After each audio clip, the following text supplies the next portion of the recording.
Saudara-saudara yang dikasihi dalam Yesus Kristus Tuhan, justru memang benar saudara-saudara, kita sebagai manusia sangatlah mudah untuk menghakimi sesama manusia. Tapi untuk mengampuni sangat susah. Mengapa demikian saudara? Karena kita manusia adalah manusia yang terbatas, yang selalu ingin membenarkan diri. Contoh kecil saja dari saya, saudara, di mana dulu pengalaman saya bertemu seseorang dan menjalani hubungan sudah cukup begitu lama, saudara. Mungkin sekitar 5 tahun. Dia meninggalkan saya dengan perempuan lain dan betapa sakitnya saudara hati saya, dan amarah, kebencian, dendam semua membangkitkan itu saudara. Betapa susah saya mengampuni dia saudara, sangat sulit saudara. Maka dari itu saudara, saya mengangkat tema ini karena ini adalah pengalaman dari kehidupan saya saudara. Dan puji Tuhan saudara, syukur pada saat ini saya sudah bisa mengampuni dia secara perlahan demi perlahan saudara. Dengan apa? Dengan cara berpegang teguh.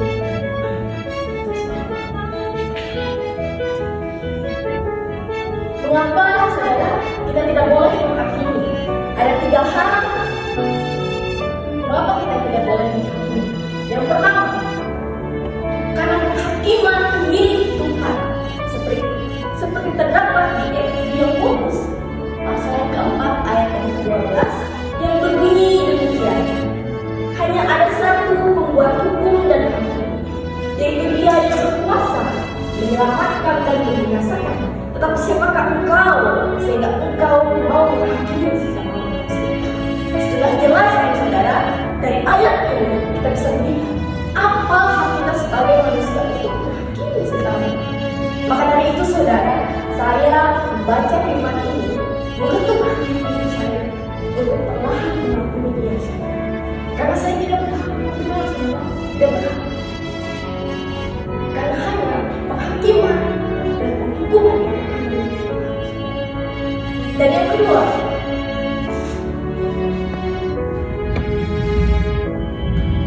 terdapat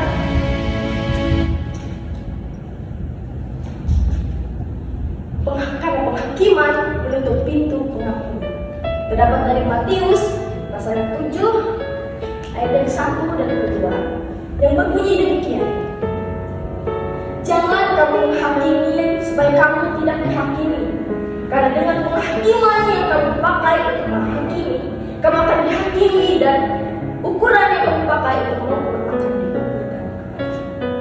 Dan jelas juga saudara, ini sangat jelas ayatnya, bahwa apa seperti yang kita dengarkan kata-kata, apa yang kita tabur itu yang kita tabur. Jadi saudara, saya terbuka hati mendengar firman ini, bahwa jika saya tidak bisa mengampuni dirinya, begitu pula saya tidak bisa mengampuni diri saya. Dan saya membukakan pintu untuk jatuh ke dalam dosa, di mana saya membangkitkan amarah saya, kebencian, dendam saya. Maka dari itu, saya perlahan. Lalu yang ketiga, karena mengampuni membawa kita pada kedamaian dan kebebasan. Dan terdapat di dalam Efesus pasal yang keempat ayat yang ke-32 yang berbunyi demikian: tetapi hendaklah kamu ramah seorang terhadap yang lain, penuh kasih mesra dan saling mengampuni, sebagaimana di dalam oleh Kristus telah mengampuni. Dan pada ayat ini saudara jelas mengajarkan kita untuk saling mengampuni sama-sama. Kenapa? Karena Tuhan sudah jelas. Kita banyak melakukan dosa-dosa, tapi Tuhan bahkan dalam pengorbanan dari kayu salib saudara-saudara. Masa kita manusia yang tidak mempunyai apa-apa, yang tidak sempurna, dengan senang hati menghakimi orang lain,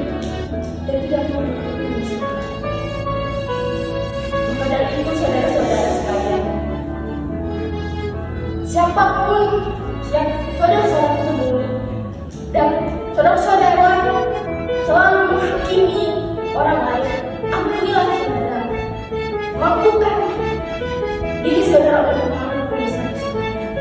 Karena itu akan membawa kita ke kebebasan.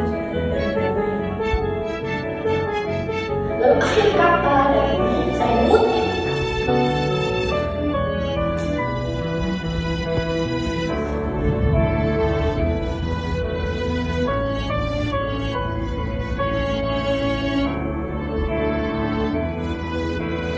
Dari pesta menyebut adik anak, dia berkata, pengampunan adalah hadiah terbaik yang bisa Anda berikan untuk anak sendiri.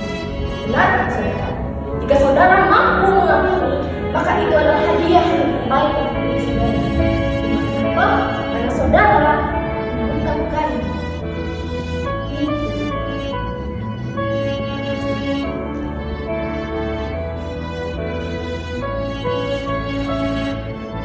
Maka dari itu saudara, marilah kita belajar saling mengampuni. Tuhan Yesus, mari kita bersatu. Bapa di surga, terima kasih Tuhan untuk kasih dan karunia-Mu. Terima kasih Tuhan untuk firman-Mu pada sore hari ini. Engkau telah mengajarkan kami untuk mengampuni, bukan menghakimi Tuhan. Biarlah firman-Mu ini selalu kami terapkan di kehidupan kami sehari-hari. Kami berdoa dan menyerahkan seluruh kehidupan kami dalam tangan-Mu. Hanya dalam nama-Mu kami sudah siap syukur.